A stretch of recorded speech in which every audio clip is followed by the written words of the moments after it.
I've started working on Kafka really by chance. I was in the archive and then found a very furious newspaper article about someone arguing whether Alfred Kurella, who was the highest ranking functionary in the GDR, and he was really furious, saying, well, I don't think Kafka really fits into our realist canon. And so then I started digging a bit deeper, and then that's how it happened. I've been working over the past year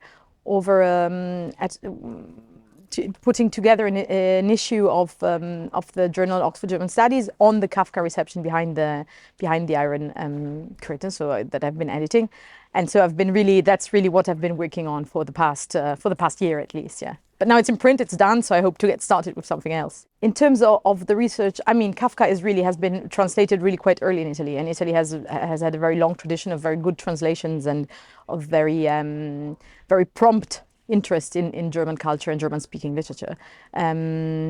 Our department is also organizing a little Kafka conference at the end of November. I mean, it's just sort of 2 days. It will be more of a workshop.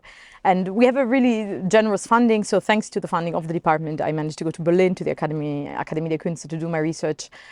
So there is a presence. It's much talked about. But of course, to access the resources, I need to travel to Germany, and that wouldn't be really possible without a generous funding body behind. I would like to see Kafka studies going I would say at least maybe in 2 directions I can think of. One is I have a colleague, for example, working on Kafka in gaming. So it's sort of this more digital, really what's happening now and how is Kafka being really transformed into something else at the moment.